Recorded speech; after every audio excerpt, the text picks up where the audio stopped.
Calgary. It is time for another podcast with your host, Mike Payne, owner of No Pain Roofing. And today we are featuring the Calgary Renovators of Renovator Calgary people. Here we go. Coyotes Interior Incorporated. We have Kyle and we have Joel. So, Kyle, thanks for coming in today. Joel, you as well. So, today we're going to be talking about basically home renovations here in Calgary. And for I understand, you guys do commercial as well as residential. Yes, we do. Yeah. Excellent. And why would you say you do what you do? Basically, I've just really enjoyed the trade itself. I enjoy working with my hands, for one thing.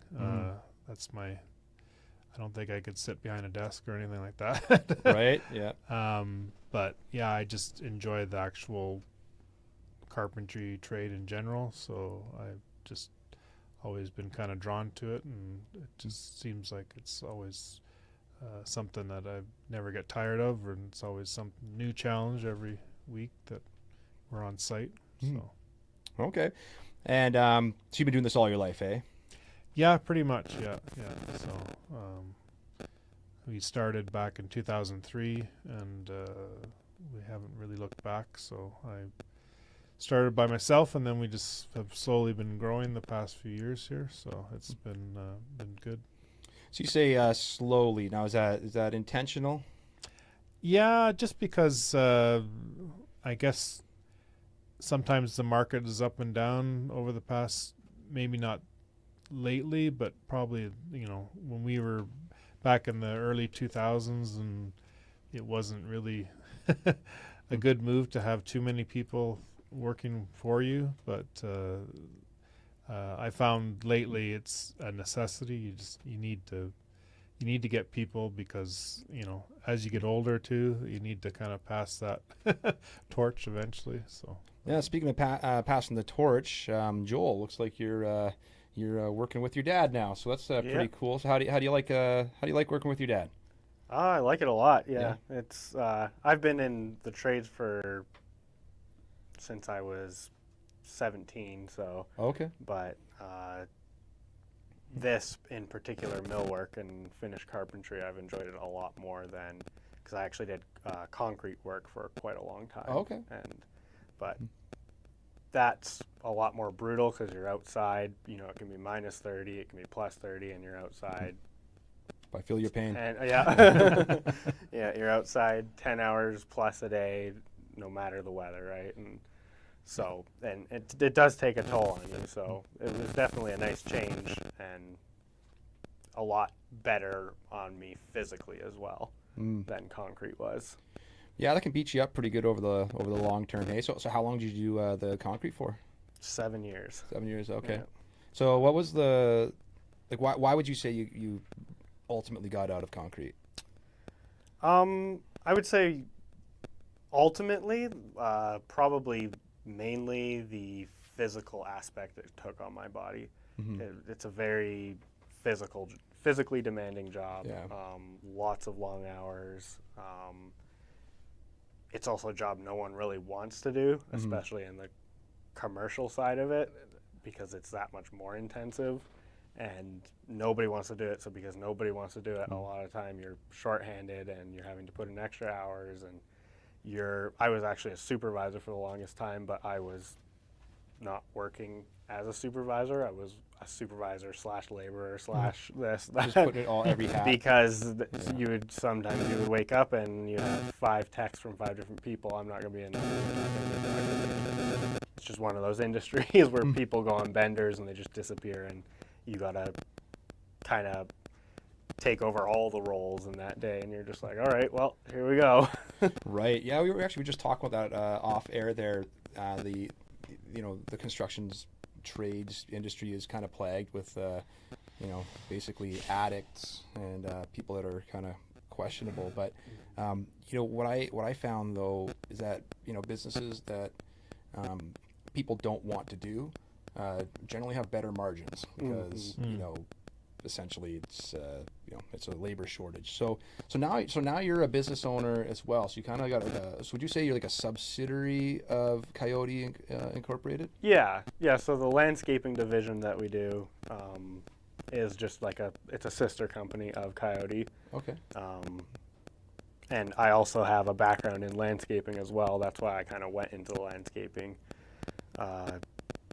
because I've worked outside most of my life. Like, I'm used to working outside, so it's not necessarily that it bothers me working outside. And I've always really liked landscaping. I just found that being a employee for a big landscaping company, I was finding I was doing all these things that for the owner, and the owner didn't even really know what they wanted to do. And then I was getting paid terribly for it. And I mean, there was a bad experience I had with this one landscaping company. I won't say any names or anything, but it deterred me from landscaping for a bit there. Sure. So what made you want to be a business owner then? I just liked the idea of being in charge of my own schedule and being in charge of how big or small I wanted it to be. You know, if I wanted it to be something that was big, then I could try to make that happen. And if it didn't happen, well, that was because I didn't put the effort in to make it into something big. And if I wanted it to be something small, I could also do that. I just liked that. I guess you could scalability, I guess. Yeah, I liked the idea of being able to control it myself and be in charge of my own schedule. I think us business owners are a bit of control freaks, hey? Yeah. Yeah. Oh yeah. Yeah. I found when I go into any business, I'm generally scrutinizing them. I'm like, oh, like what the heck is with that logo? I'll think like you can't even see it, or I'll go inside and I'll be like, oh, I would do this better, that better, like that's why anytime I've actually worked under payroll, I'm always thinking like, how much money's in this, how much money could I be making, what do I got to do to make it? So I mean, it's kind of in our blood, Yeah. Yeah. So Kyle, I'm sure you have some sort of influence on Joel here as to opening a business. Yeah, a little bit. I mean, he probably looked at me, and I mean, it's never perfect. As a fellow business owner, you always have an up and downs times, and there's struggles and stuff. But I think in general, he kind of looked at me and said, he seems like he has more freedom than when if I was to work for somebody, right? And, Totally. And the way I look at it is, if I'm going to work for somebody these crazy hours, why don't I do that for myself and probably get ahead further? And that way I'm kind of getting the benefit of both worlds, of where I'm kind of I'm committing to these hours, but I'm also benefiting from these hours, where it's a one-way street when you're working for somebody. So yeah, absolutely. Well, it comes a trade-off. You get that security. I've had roofers work for me, and I've never been, we'll say, insecure about them starting their own business. I kind of dare them to do it. I'm like, well, hey, starting a business is so hard. Like, you're not going to make any money. Getting that ball rolling, it's an uphill battle. And then, it's funny how it goes from, just waiting for that phone to ring to could this damn thing shut up? It goes from that point. And then I found too, at least an employee can go to bed and not have to worry about it. Like, I'll wake up in the middle of the night being like, oh shoot, I forgot to enter this, or I got to call that person, or it's like your mind always has to be on. Hey. Yeah. Well, so how, Kyle, have you been finding it? So you're kind of you kind of give me an old school vibe. So are you finding it hard to kind of keep up with the new things that are coming out, like TikTok and such? Yeah, probably. Yeah. I'm not as connected as the younger generation or whatever, but I definitely see the benefits. I definitely see the influence and how it works, as far as getting your brand out or whatever. But I'm trying to embrace it more because I understand how it definitely is helpful to many people and many businesses and individuals. So I definitely see the potentials because actually Joel's wife is kind of head of doing our social media part of our business. Oh, So nice.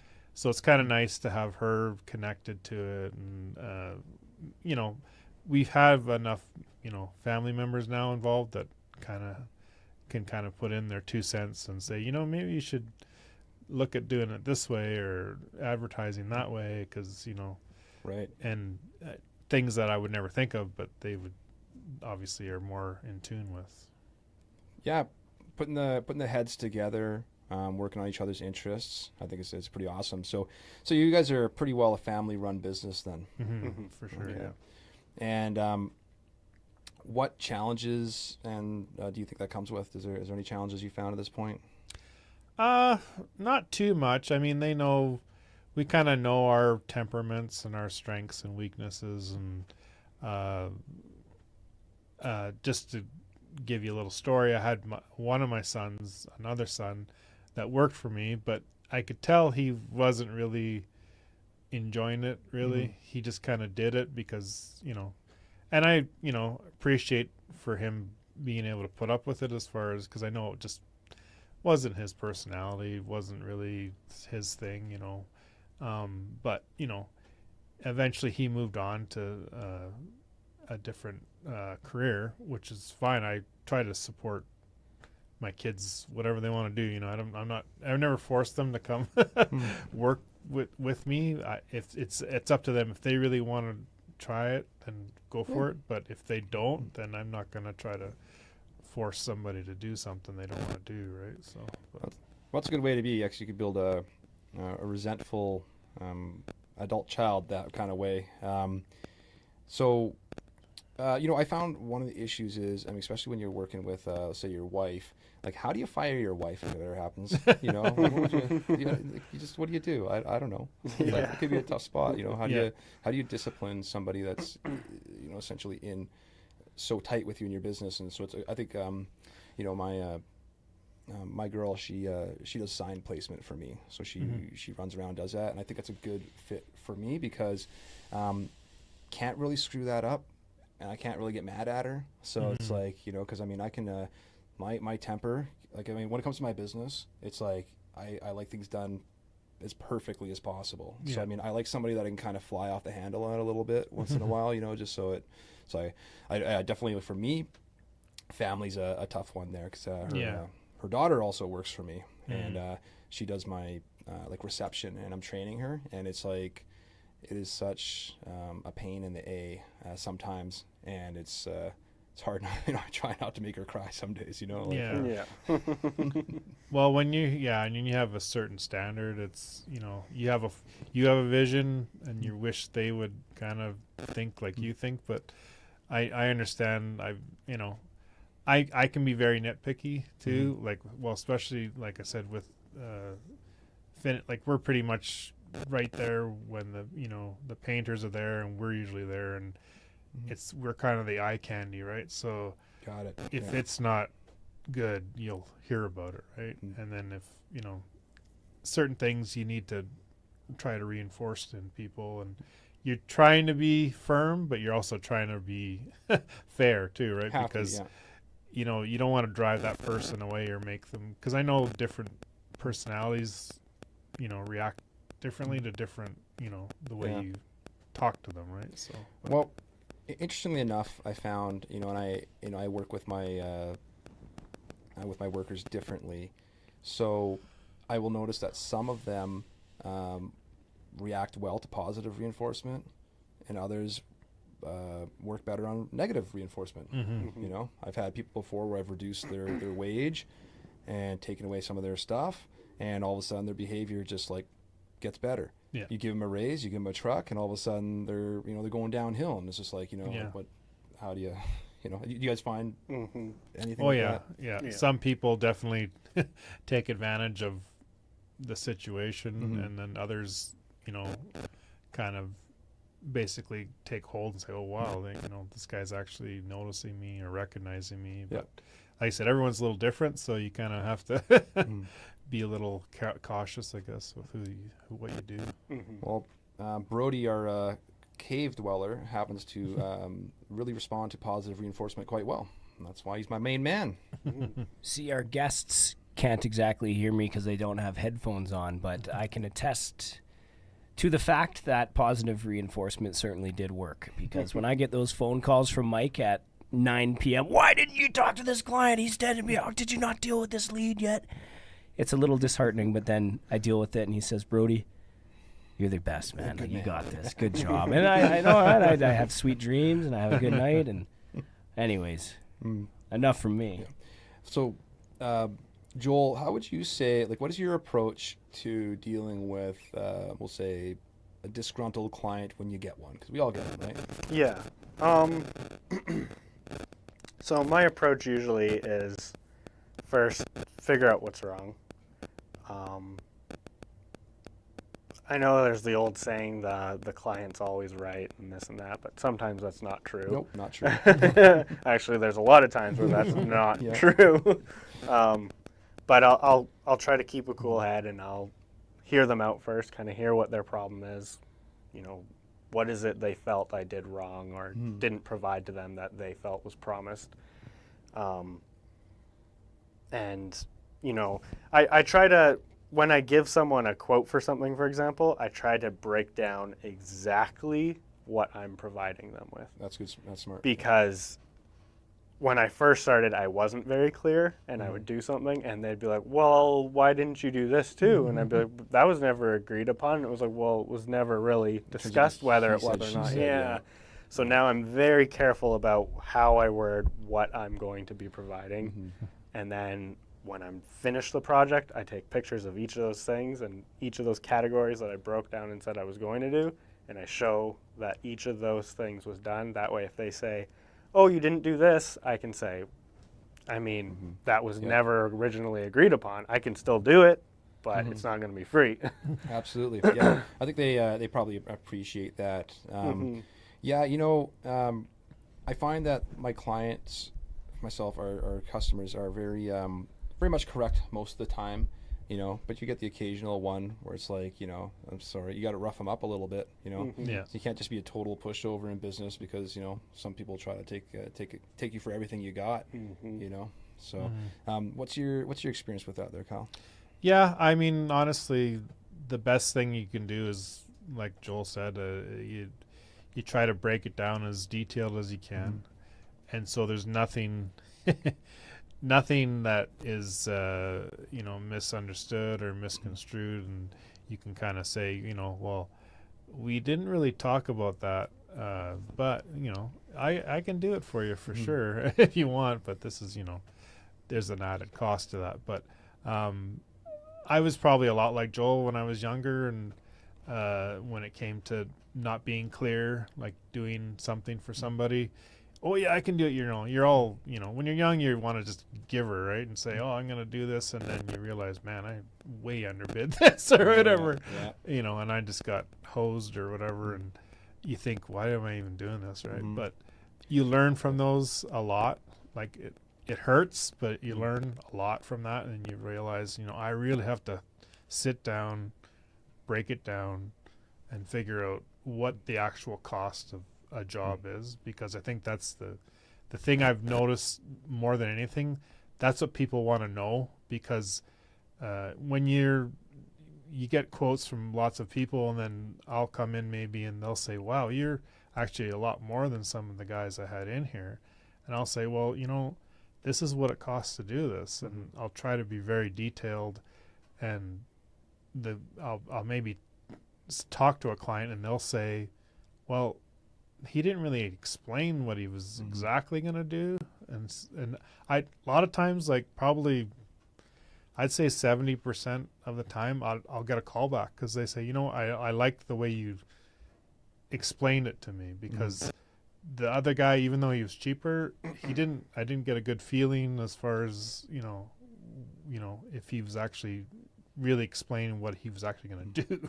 Right. So, but, Well, I think that comes a lot with integrity when you underbid a project and you know you did, but you just stick to your word, get it done, get through. I think you can at least at the very end get a good review because they know most of the time the client knows they got a smoking good deal from you. But as the saying goes, you get what you pay for. Yeah. And for me, I know that I'll bid projects, particularly tough ones, and there's guys that are way cheaper than me. And I'm not. For one, they might have made a mistake. I'm not doing this to lose money. And if they want to do it, then for that price, then hey, I say all the power to you. yeah. Yeah. Yeah. Yeah. I always try to use a scenario when people say to, when I'm quoting them and, you bring all your tools to site and I say, you're complaining about like a $200 item, but you wouldn't hesitate to fix your car for $500 and you have to take your car to the mechanic and wait for him to get done. I'm coming to you and I'm, explaining to you, like I'll actually be that direct sometimes with people because some personalities, they actually want to hear that. They actually want you to say, why should I pay for this, right? And if you explain that to them clearly and say, look, this is, I'm actually giving you a pretty decent deal because I'm actually coming to you, I'm bringing everything to you, and you're not out of, you're not really getting unfairly dealt with when I come to you with myself coming to your house, right? So. Well, I think a part of that is qualifying who you hire. Not everybody's a good fit for you. Yeah. I know.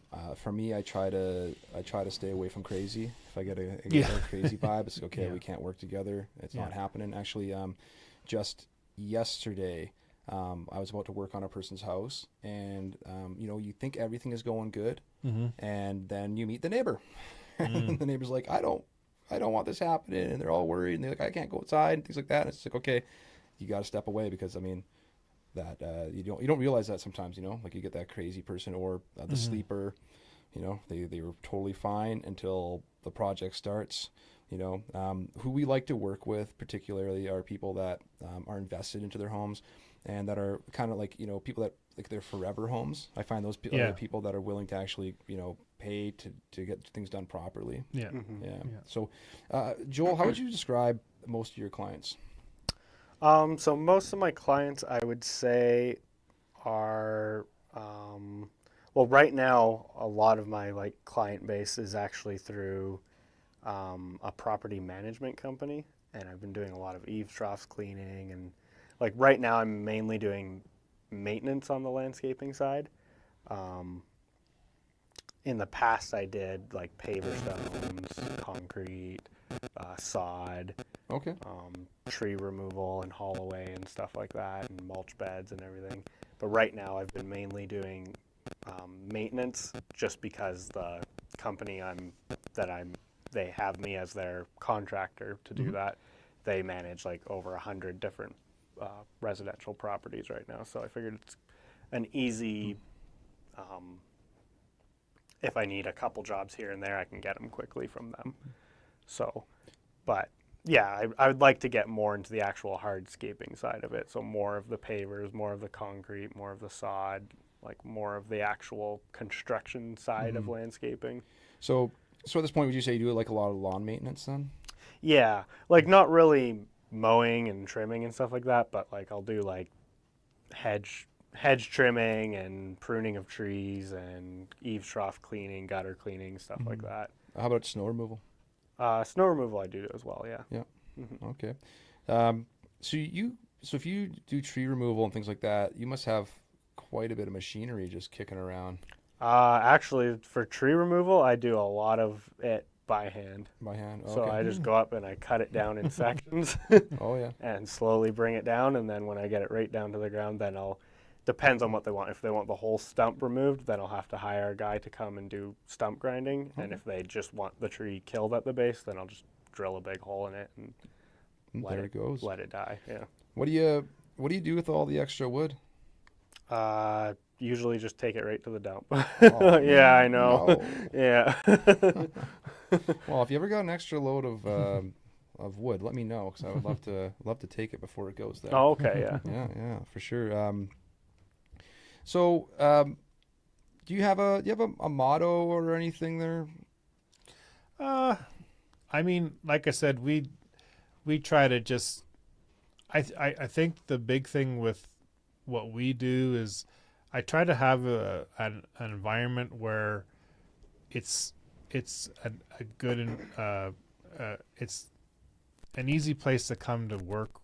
It's not stressful as far as I don't like I said, you had mentioned old school. I'm definitely grew up with the old school. How I got trained was basically the guy was about 3 inches from my face yelling, and that's how that's how I was trained.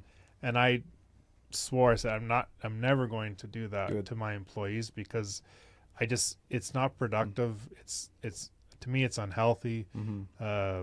People don't want to be around you, and they already know what, you kind of know what they're thinking about you if you're, treating people like that. Right. So, and like I said, whether it was, cause I kind of had I started out in a cabinet shop actually years ago, and that's how I kind of developed into the being in on the install end of it. So, so I kind of built it, installed it, and now I'm just mainly focused on the install part. So, but, yeah, I feel like it's not really healthy when you kind of bring that it's already stressful enough. You're doing hard manual labor. You don't need that extra tension. And I know there is a few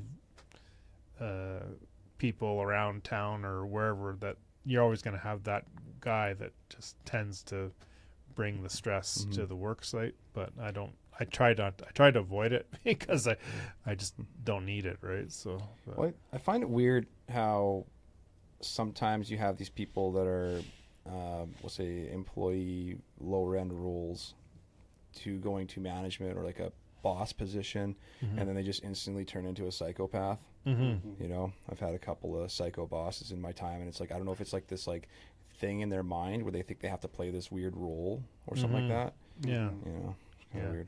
Yeah, I don't understand it either. I don't. It's like you said, it's almost like a power dynamic where they just think they have to change the way they're doing things, and they have to, let's put this extra, tension or pressure on the employee to perform or whatever it is. I don't know what the thought process is, but it's very strange. Yeah. Well, some people though, I mean, I think when you act like that as a boss, you get the kind of people that will sit in those kind of roles for some reason. Like you'll get some people that are like just have some sort of addiction to abuse or something like that, and they'll sit and just have this boss basically take a dump on them 24/7, and they just stay forever. It's like kind of weird. I get out of it. I can't last more than a couple months in an environment like that. Like I gotta be pretty darn desperate to be in there. So, Kyle, what would you say is the what separates you from the other guys? Like, why do you think somebody should hire you over your competitors? I guess, I definitely have a lot of respect for people in general, but I also have respect for other guys that if they do something that's similar to my trade or even other trades, I try to, like I said, when I go to see a client, for example, the first thing I say to them is, you know what, I've had people be honest with me and say, do you think I should get someone else to do an estimate here? And I said, yeah. I said, if I was in your position, I would get a couple of other guys in here to, and they always look kind of shocked on their face, like, oh, this guy's actually saying, go ahead and, because I try to make the people feel like if I was in their position, what would they want to hear as far as from me, as far as being honest with them, right? And I try to be as honest as I can with people and say, I'm not the cheapest guy, but I'm gonna do a really nice job for you, and I try to give a lot of people give me recommendations, and I if you have a problem, I can provide you with people you can phone if you not sure or whatever, Well, and yeah. have you ever seen that meme where it's basically the title is someone can always do it cheaper, and it starts out it was this beautiful painting of or a picture of a horse, and then it slowly transitions into a stick figure. It's like, Yeah, exactly. yeah. So yeah, you try to focus on the quality and the basically you're not going to. I know a lot of guys or a lot of companies, I guess I should say, is they give a quote, but then as the minute they get their foot in the door, the quote starts changing, and they're like, "Well, we didn't know Turns that into we a had to hostage. do this, we didn't know we had to do that," and it just. And I always tell people, unless there's something that is really that I absolutely could not, see or no one could see, the quote doesn't change, because I try to say that, look, and I always say to people, you don't have to pay me until the job's done either, because that's how I try to make people feel like I'm basically the one taking the risk, not them. And then when they're happy with what I've done, then you can pay me, right? So Yeah, I'm turning away from that. I've done that up to this year. I'm starting to do now 50% down when the materials arrive. Yeah. 25% when the work starts, and then 25% when it's done. I think that's something that's upsetting for me. Is that when I'm done a job and there's just a little something here, a little something there, and it's going to take me a little bit to get to, and they hold the whole payment on me. Yeah. I say, hey, look, I just trusted you with $20,000. The least you can do is trust me with putting this roof vent in a week from now. And usually people will understand that. And but when it comes to shopping around for myself, the way I do things, if I get a good feel from the guy, I don't want to waste time getting other quotes. Like I just got my windows done with Window Mart, and they did a really good job. I saw a couple window companies, and I just saw the reviews, and they're just like nightmare reviews. So I was like, these guys, they look good, and I know everybody's got a couple 1-star reviews, so it's like whatever, interesting thing about 1-star reviews, I like to read them and see how bad they are. Yeah. So it's like, what's worst case scenario for me right now? And sometimes if it's like a little something, and I'm like, okay, whatever, I'll work with these guys. But what I would say to a customer, if they should shop around, I generally say the same thing as you. I said, this is a big purchase. It makes sense to, get it. You're going to find out why you're going to hire me by going through these other people. Yeah. But at the same time, I don't like working with people. Like if somebody calls me and says, I just got 10 quotes or 7 quotes, I basically tell them we're not going to be a good fit. What's the point? I'm just going to waste my time. They're obviously looking for the cheaper guy. Yeah. So, no, I understand. Yeah. And I guess to clarify too, if it is a bigger job, I definitely progress. So if I buy a bunch of material and then the minute it lands on site, well, guess what? I need that money, right? For the material.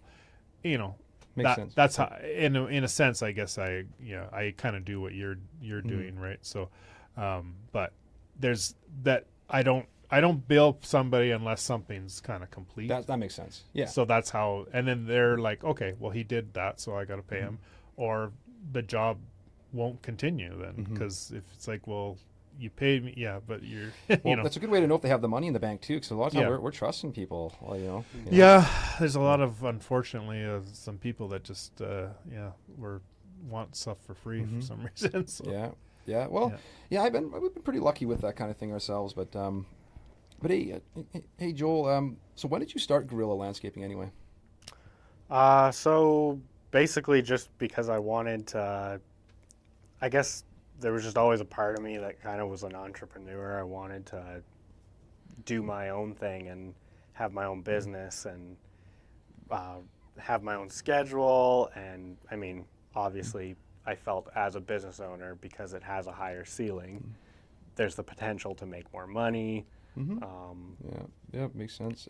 And when did you open it up? 2 years ago. 2 years ago. 2 years ago, yeah. So, got to get past that. I hear you got to get past that 5-year mark, and then you know you're Yeah. good to go. Yeah. Yeah. So what would you say your plans are at this point with the company? Just keep growing and growing kind of thing, and Yeah, like I wouldn't say I have right now I have kind of a blueprint of what exactly I want it to be, but I know that I don't want it to just be just some small thing that's, just me and a guy or whatever. Like, if that's what it ends up being and I'm able to make a living off of it, then that's fine, but I do want it to eventually be something bigger. I would like to try and push it to be something bigger. so would you say like multi-city, multi-province, nationwide? Maybe not that big, but Yeah. probably like definitely in the neighborhood of like 40 employees, multiple different divisions, stuff like that. So why not that big? Would you say? Why not? I mean, I wouldn't say no to that if it happened, but I wouldn't say that that's necessarily what the goal is right now. So you feel like that's a little unrealistic? I suppose, yeah. Like, I feel as though, and I mean, I'm sure even the people that do have businesses like that, back when they started, they thought, oh, this is unrealistic. And then they turned it into something like that, and they went, oh. Right. So, I mean, anything is possible.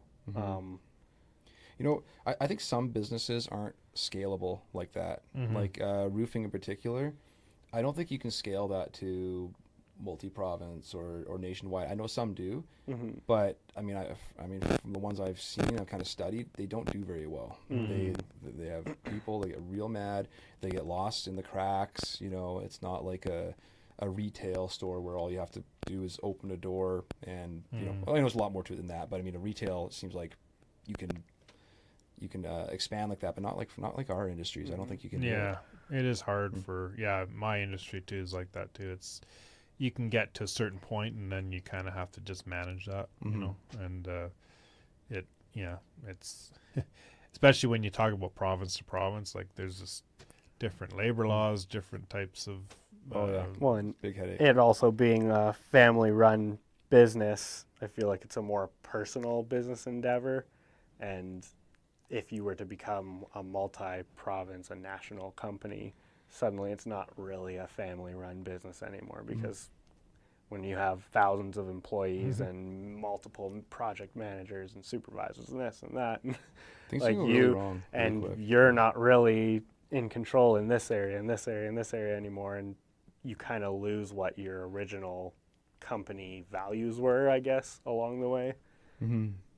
You can get lost, I guess, in That's what I think the too. money Yeah. of it all, right? Like, Yeah, and I don't feel good about it too. Like I don't feel good about putting on a product that I haven't lost, that I'm losing touch with. Like I feel like sometimes I feel like I got to scale back a little bit, even now in Calgary. Like I feel like if I think the complaints are starting to come in, I think to myself, okay, I got to pull back here and get more organized. And the great thing about my industry is that wintertime comes and it does slow down, so I can kind of like review things and kind of make it a little more of a tight ship. Yeah, try to streamline it a bit and get a little more of your, this is what I want to do more, not not where it's going or what's kind of happening right now. Yeah, so no, I understand that. Yeah, going back to when I first started out, like I said, I think that's why I haven't really grown it that much, just until recently, because I just found that I was so controlling. I wanted to be on site. I wanted to be the one there, always making sure things were done the way they should be done, and A little bit of trust. And now it's more, I have to really try to take one step back a bit, just because I'm trying to. If I do that, as you get older, it definitely gets harder to do, right? Because you're like, man, I used to do this like no problem, like 12, 15 hours a day, and now it's like that hurts, right? Yeah. So, but you try to release a little bit of the power, but I think if you surround yourself with good people, and it's definitely a learning curve when it comes to hiring the right people, right? So Absolutely, it is. Yeah. How So how would you say, like, do you have like a program or anything that you like manage your customers with, like a? Yeah, we try to use different programs. We actually, my wife's an accountant, so that helps a lot. Oh, I bet. So I understand a lot of the pain when people don't have that support, right? Because I know a lot of people that I worked with that were trying to do the same thing as I was, or similar type of construction type work, and they didn't have that. They had to do all their own paperwork. They had to do all their own, and it's hard, right? But You gotta hire it out a bit. Yeah. yeah. You gotta have a life. it's tough, Yeah. you know. And so yeah, we try to definitely like right now I try to manage more. I mean, I'm on site sometimes, you know. Sometimes we kind of go through that period of where some, you know, an employee maybe is not working out, or I'll have to step in just to make sure things are, if depending on the, you know, how intricate or difficult maybe the job is, you know. So I like that approach because it allows things to be escalated. I find that, like, you know, if you're not on site all the time, your presence has more of an effect. You know, like if you're working with your employee all day, yeah, and then it comes to disciplinary time and you talk to them in a different place. yeah, I mean, it doesn't really have much of an effect when you have a manager on site who then will try to deal with him and then escalate it to you, Yeah. or even with the customers as well. I think it has a much better effect and more of a fresh yeah, perspective you can kind of bring in. yeah, Mhm. yeah. I agree. Yeah. So Yeah, for sure. Well, so aside from business, you guys, we'll start with you, Joel. What do you like to do outside of landscaping and renovations here in Calgary? So I'm a gamer, so I like to play video games. Sweet. Yeah. What are you into? All kinds. I mean, some really nerdy stuff and some more mainstream stuff. So I'll play anything from Call of Duty to, but then I'll play things like old school stuff like RuneScape and stuff. Oh, wow. Yeah. Yeah.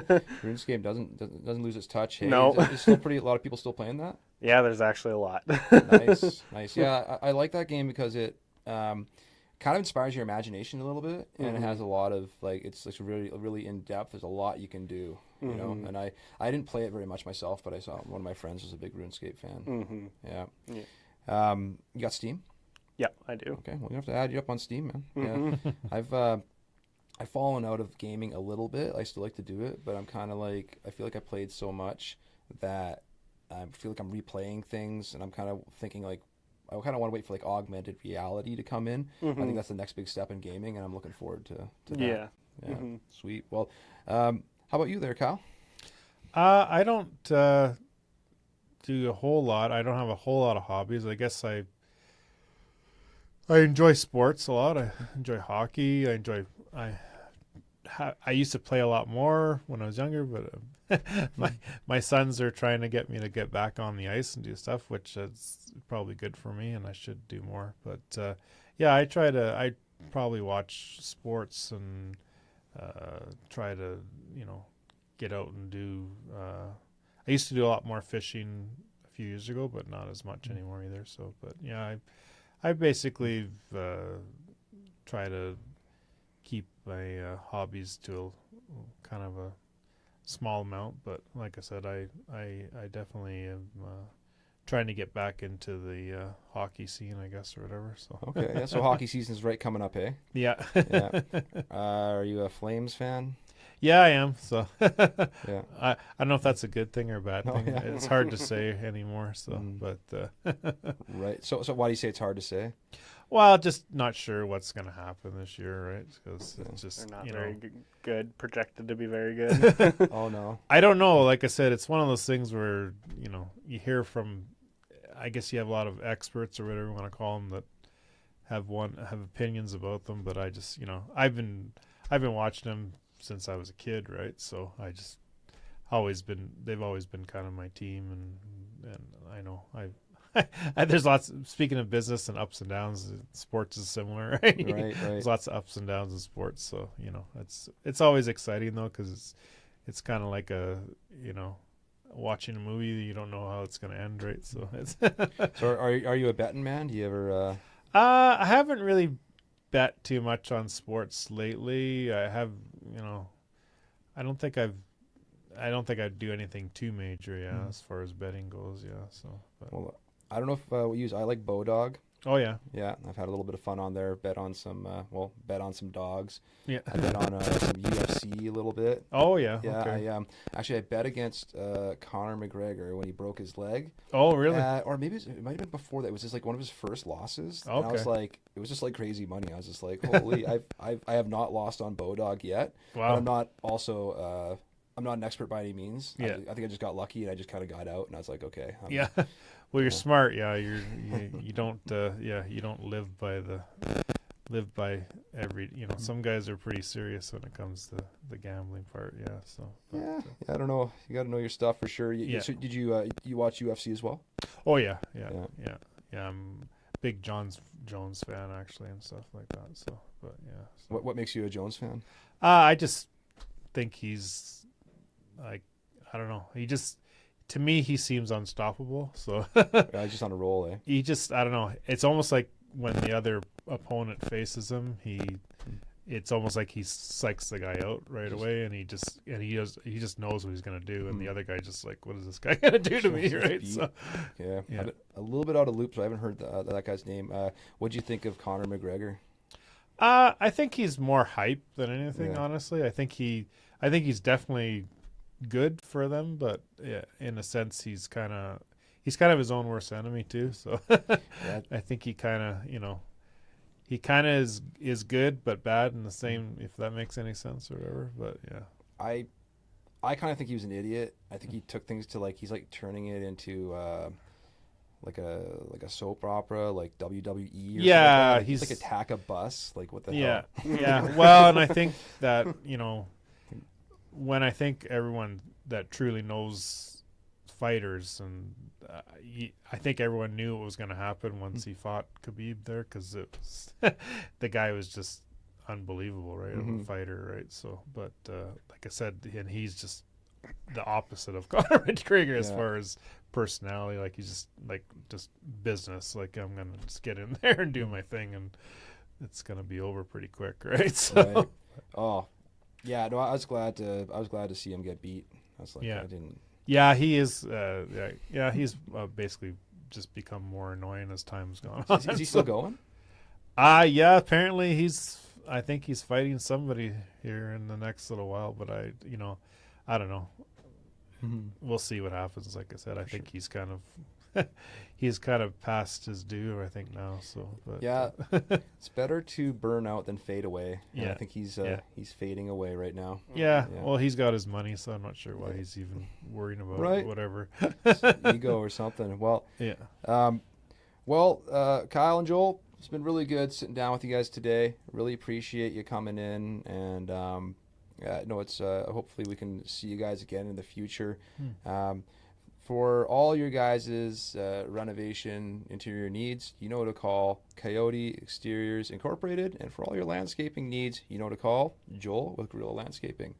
And bye for now.